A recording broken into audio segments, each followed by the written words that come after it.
Hi, my name is Todd Stubenick. I'm the State Director of AARP Nebraska. AARP has been working to promote the health and well-being of older Americans for more than 60 years through information, advocacy, and resources. Part of that includes helping to improve the places that we live so people can thrive no matter their age, ability, or background. We know that we all want places to live where there are transportation options, housing is affordable and works for our needs as we age, there's access to the outdoors and public spaces, and there are ways to stay connected with loved ones and neighbors. Ultimately, our vision is for a future in which communities, urban, suburban, and rural, are great places for all. Today, I'm pleased to be joined by Grace Thomas from the Omaha Missing Middle Housing Campaign. Grace is going to talk to us about accessory dwelling units, or ADUs. Welcome, Grace. Hi, Todd. Thanks for having me this morning. Thank you for being here. I'm going to go ahead and let you do your presentation and we'll chat at the end. All right, sounds good. Thank you. Hi, everyone. Like Todd said, my name is Grace Thomas with the Omaha Missing Middle Housing Campaign. We've been focusing recently on accessory dwelling units, also known as ADUs. So that's what I'll be covering today mostly. But just wanted to give you a little bit of an overview of our campaign. Missing Middle Housing is a grassroots campaign here in Omaha focused on removing barriers to lots of different types of housing options. Not only do we think about accessory dwelling units, but also focused on transit-oriented development and just generally removing barriers in the zoning code for folks who want to live in lots of different types of places.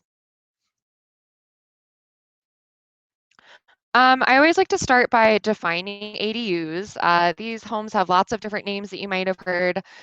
Granny flats, mother-in-law suites, cottages, carriage homes. But more or less, they are a second dwelling unit located on the same lot as a primary dwelling unit. They can either be attached, which you'll see here in this photo, or detached, say in a converted garage. And they allow for additional housing options while respecting the style and scale of the surrounding area. ADUs accommodate the needs of changing households. They're affordable, much more affordable than the primary dwelling unit oftentimes, and allow for additional population density while utilizing existing city infrastructure. And you can see some different examples here on the right of what this can look like. We have a lot of examples here in Omaha that I'll cover of detached ADUs, a garage conversion, unit above a garage, but they can also exist within the primary unit as well, in a basement unit, say, or in an attic unit. Lots of different ways that these can take shape. I actually have a of slides here pulled from AARP's ABCs of ADUs, which is a document that we reference really regularly here at Missing Middle. But we love these photos of real ADUs here in the United States that do a great job of blending into the architecture and historic feel of these neighborhoods. So you can see an attached ADU here on the right. Looks very, very similar to the rest of the home, as well as a garage ADU, again, constructed in the same style as the primary unit. When we talk about ADUs here in Omaha, we always like to mention the symptoms of a housing crisis that we've been seeing over the past few years. You may have seen this headline back in 2021 in February that there were over 3,000 real estate agents with less than 300 homes on the market. That's a symptom of a real lack of inventory and options for places for folks to live. And in 2021, the Sherwood Foundation released a report citing that 37% of East Omaha is housing cost burdened, which means that households are paying 30% or more of their income towards their. We also expect here in Omaha, again, via that same 2021 Sherwood Foundation report, that we have a gap of almost 80,000 units of dedicated affordable housing, which, if nothing changes, is expected to grow to be well over 100,000 units missing here in Omaha by 2040. And there are lots of ways that we need to address this problem, right? ADUs certainly aren't the only solution, but we do feel that they are an excellent way to add more affordable inventory to a neighborhood. They are affordable to households earning 60% of area median income. Because they're smaller, they are often more affordable for that reason as well. And oftentimes, homes that have an ADU on the property can rent that and create some income in order to help those on fixed incomes in their home. They're also a great option and way to provide reduced or zero rent to family or friends in need. And we love this example published in the We Are Seattle Neighbors um, blog about a family in Seattle that created an ADU in order to house her brother who was not able to live independently and needed some assistance. So um, this woman, Kay, still has her own space in the primary unit, but was able to provide a great option for her brother who needs some assistance from time to time and uses a smaller space in order to really thrive without needing to, access a whole lot of stairs and so on. We've seen a lot of trends nationally, especially since the pandemic, that ADUs are a great way to add home value. A recent study found that in large cities, the addition of an ADU can add 35% increase in home value, and they're growing. We're building more of these at an increased rate of 9% each year nationwide. So definitely seeing a lot of trends with these. During the pandemic, ADUs might have been built as a home office, but we always like to distinguish between the kind of concept of an external office idea and an ADU, and that ADUs are required to have plumbing and electrical routed to the site. These are also a great option for age-friendly communities for aging in place. They can allow for residents who, don't have interest or aren't able to care for an entire primary dwelling unit to be able to remain in their neighborhood, but in a smaller, more manageable home. And you'll see some examples in a minute here in Omaha of actually using ADUs for family members who might want to stay close because they have grandkids in the neighborhood or just want to be close to loved ones. We always like to bring up another kind of data point from the Heartland 2050 Vision Report. Today, only 3% of homes in Omaha are small lot single family homes. The vast majority of the homes that we have in Omaha are large lots, require a lot of upkeep, they're expensive to live in, getting more expensive every year. And according to the survey completed by the Heartland 2050, the target that we really should be aiming for here in Omaha is a much higher distribution of small lot single family homes. And ADUs are one of several ways to kind of add more inventory there. If we continue at the projected rate that we're adding homes, you'll see in scenario A that we're projected to add even more large lot single family, reducing the different types of options that we have here locally. A question that we get a lot at Missing Middle is, what are the existing examples of ADUs? How many are in Omaha? Where do they exist? And they are most common in a couple of areas, one being Exarban, which often take the form of old converted jockey houses. So you'll see these two examples really fit quite nicely into the neighborhood, not super noticeable, but a great use of land, extra income for those families, or opportunity to house friends or loved ones.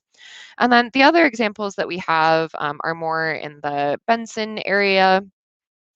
Oftentimes these take the form of converted carriage homes, converted garages, and almost all of these today would likely not be permitted to be created here. They've been grandfathered into the zoning code because of restrictions that we have in place here in Omaha. So most of these buildings, Exarban is a great area, were constructed, pre-1970 and were converted during that time as well. In Omaha, we've really been excited to get some great press about ADUs in the past year. This is a piece from October, I believe, a family living in Exarban that is literally using the ADU as a mother-in-law suite. This woman, Mrs. Nightingale, says that as a retiree, this is a really affordable option for her. Her family and grandkids live in the primary unit, so they each have their own space, but it's an arrangement that is working really well for them and that we at Missing Middle would love to see more here in Omaha. And then this is a really great example that I love in Dundee. This is a converted carriage house example. The ADU is actually above the two car garage. It has a little kitchenette, bathroom, seating area, as well as a bed. And currently, the family has been renting the unit to a UNMC dental student. They love having this ADU not just because it provides some extra income, but they've been able to expand their social circle. This student has become a really close family friend, and it's just been a really awesome arrangement for them that they would love to see more throughout the city. Uh, the main reason that we are really advocating for these in Omaha is that Omaha has lots of restrictions around how and where ADUs can be built. That essentially means that they're pretty impossible for most families to create. They're only allowed in certain zoning codes, and then if they are permitted, it's really expensive to go through the permitting process. Today, in most of Omaha, you actually have to get more than 50% of your neighbors to sign on to the creation of your ADU, which is a really huge undertaking. And if you're able to do that, you actually have to go in front of city council to get permission to create this. These are significantly more restrictions than we see nationwide, and likely the reason why we don't really see a thriving um, set of ADU options here locally. So we always like to pull this actually from AARP's ABCs of ADUs, rules that discourage ADUs, and Omaha pretty much checks the box off on every single one of these. We have specific regulations that prevent folks who don't live in the primary unit from creating an ADU. We have complex design compatibility criteria and approval steps, really complex approval steps. In Omaha, we have off-street parking requirements beyond those required of the primary dwelling unit that makes it really hard to construct these, and definitely have restrictions that limit ADUs to certain areas, making these illegal in most of the city. And finally, as well in Omaha, your ADU can only be half the size of your primary unit or 750 square feet, whichever one is smaller, which really, restricts the size and therefore the incentive for folks to construct these. So we always like to end by mentioning a few ways that you can help support the Missing Middle campaign, specifically on ADUs. We're going to be talking with folks at the Omaha Home Show this March about ADUs specifically. We love having volunteers who come do presentations with us.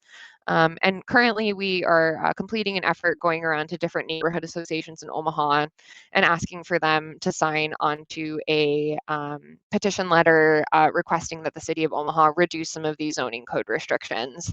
If you are a part of a neighborhood association you think would be interested, or have any contacts that you think would be benefit from hearing from us, please let us know.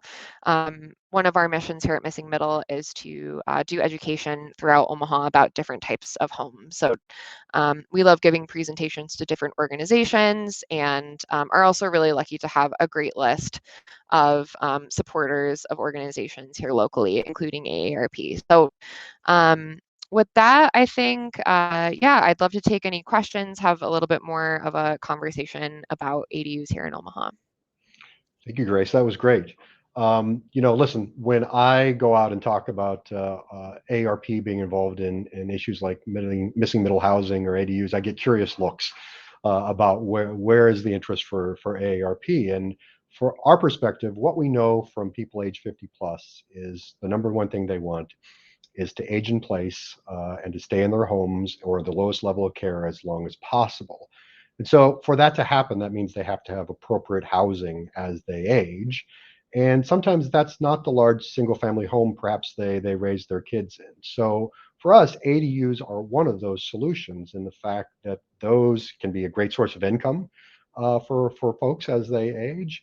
It could house a caregiver that helps take care of them as they age, or it can also be their primary dwelling in the fact that maybe it's built and they're moving into it, and it's their children who own the ADU, and they're living independently but still close enough to get help from their families. So I very much appreciated your inclusion of the AARP resources, the ABCs of ADUs, and that there is an age-friendly aspect to this sort of housing.